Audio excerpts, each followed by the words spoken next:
یا بنی آدم خذو زینتکم عند کل مسجد، اے آدم کے بیٹو ہر مسجد کے پاس اپنی زینت اختیار کر لیا کرو۔ بہرحال اگر کوئی عورت یا مرد برتر اور معزز بن کر بیرون حرم لائے ہوتے اپنے لیے اپنے ہی کپڑوں میں طواف کر لیتا تو طواف کے بعد ان کپڑوں کو پھینک دیتا، ان سے نہ خود فائدہ اٹھاتا نہ کوئی اور فائدہ اٹھا سکتا تھا۔ قریش کی ایک بدعت یہ بھی تھی کہ وہ حالت حرام میں گھر کے اندر دروازے سے داخل نہ ہوتے تھے، بلکہ گھر کے پچھواڑے سے ایک بڑا سوراخ بنا لیتے اور اسی سے آتے جاتے تھے اور اپنے اس اجڑ پنے کو نیکی سمجھتے تھے۔ قرآن کریم نے اسے منع فرمایا ہے۔ یہی دین یعنی شرک و بت پرستی، ہم سورۃ البقرہ میں یہ چیز پڑھ کے آئے ہیں، یہ شرک و بت پرستی اور توہمات اور خرافات پر مبنی عقیدہ اور عمل والا دین عام اہل عرب کا دین تھا۔ اس کے علاوہ جزیرۃ العرب کے مختلف اطراف میں یہودیت، مسیحیت، مجوسیت اور صلیبیت نے بھی در آنے کے مواقع پا لیے تھے، لہٰذا ان کی تاریخ خاکہ بھی مختصر پیش کیا جا رہا ہے کہ جزیرۃ العرب میں یہود کو کم از کم دو ادوار ہیں۔ پہلا دور اس وقت سے تعلق رکھتا ہے جب فلسطین میں بائبل اور عاشور کی حکومت کی فتوحات کے سبب یہودیوں کو ترک وطن کرنا پڑا۔ اس حکومت کے سخت گیری اور بخت نصر کے ہاتھوں یہودی بستیوں کی تباہی اور ویرانی، ان کا ہیکل کی بربادی اور ان کی اکثریت کی ملک یا باہل کو جلاوطنی کا نتیجہ یہ ہوا کہ یہود کی ایک جماعت فلسطین چھوڑ کر حجاز کے شمالی اطراف میں آ بسی۔ دوسرا ادوار اس وقت شروع ہوتا ہے جب ٹائٹس رومی کی زیر قیادت 70 عیسوی میں رومیوں نے فلسطین پر قبضہ کیا، اور اس موقع پر رومیوں کے ہاتھ یہودیوں کی داروگیر اور ان کے ہیکل کی بربادی کا نتیجہ یہ ہوا کہ متعدد یہودی قبیلہ حجاز بھاگ آئے اور یثرب، خیبر اور تیماء میں آباد ہو کر یہاں اپنی باقاعدہ بستیاں بسا لیں اور قلعے اور گڑھیاں تعمیر کر لیں۔ ان تارکین وطن یہود کے ذریعے عرب باشندوں میں کس قدر یہودی مذہب کا بھی رواج ہوا اور اسے بھی ظہور اسلام سے پہلے اور اس کے ابتدائی دور کی سیاسی حوادث میں ایک قابل ذکر حیثیت حاصل ہو گئی۔ ظہور اسلام کے وقت مشہور یہودی قبائل یہ تھے: خیبر، نذیر، مستلق، قریظہ اور کینکا۔ سمہودی نے وفاء الوقاص 116 میں ذکر کیا کہ یہود قبائل کی تعداد 20 سے زیادہ تھی۔ یہودیت کو یمن میں بھی فروغ حاصل ہوا۔ یہاں اس کے پھیلنے کا سبب طیان سید ابوکرب تھا۔ یہ شخص جنگ کرتا ہوا یثرب پہنچا، وہاں یہودیت قبول کر لی اور بنو قریظہ کے 2 یہودی علماء کو اپنے ساتھ یمن لے آیا اور ان کے ذریعے یہودیت کو یمن میں وسعت اور پھیلاؤ حاصل ہوا۔ ابو کرب کے بعد اس کا بیٹا یوسف ذو نواس اس یمن کا حاکم ہوا تو اس نے یہودیت کے جوش میں نجران کے عیسائیوں پر حملہ بول دیا اور انہیں مجبور کیا کہ یہودیت قبول کریں، مگر انہوں نے انکار کر دیا۔ اس پر ذو نواس نے خندق کھدوائی اور اس میں آگ جلا کر بوڑھے، بچے، مرد، عورت سب کو بلا تمیز آگ کے الاؤ میں جھونک دیا۔ کہا جاتا ہے کہ اس حادثے کا شکار ہونے والوں کی تعداد 20 سے 40 ہزار کے درمیان تھی۔ استغفر اللہ۔ یہ اکتوبر 523 عیسوی کا واقعہ ہے۔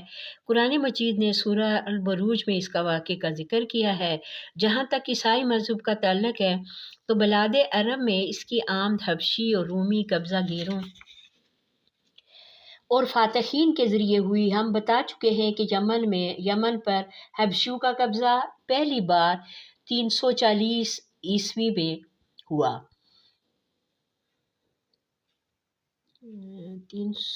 240 عیسوی میں ہوا اور 378 عیسوی تک برقرار رہا۔ اسی دوران یمن میں مسیحی مشن کام کرتا رہا۔ تقریباً اسی زمانے میں ایک مستجاب الدعوات اور صاحب کرامات زاہد جس کا نام فیمون تھا نجران پہنچا اور وہاں کے باشندوں پر عیسائی مذہب کی تبلیغ کی۔ اہل نجران نے اس کی اور اس کے دین کی سچائی کی کچھ ایسی علامات دیکھی کہ وہ عیسائیت کے حلقہ باگوش ہو گئے۔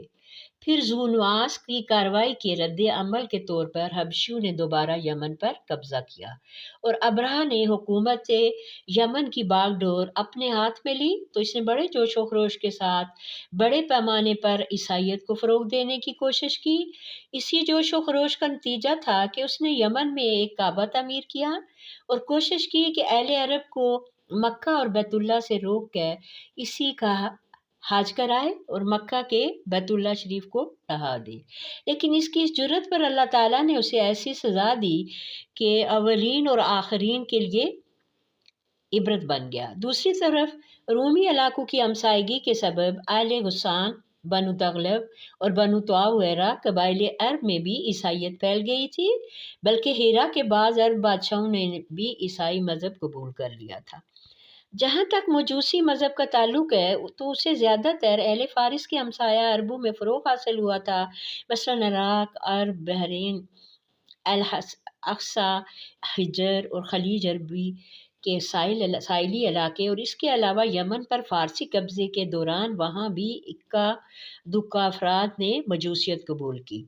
باقی رہا صابی مذہب تو عراق وغیرہ کے آثار قدیمہ کی کھدائی کے دوران جو کتبات برآمد ہوئے ہیں ان سے پتہ چلتا ہے کہ یہ حضرت ابراہیم علیہ السلام کی کلدانی قوم کا مذہب تھا۔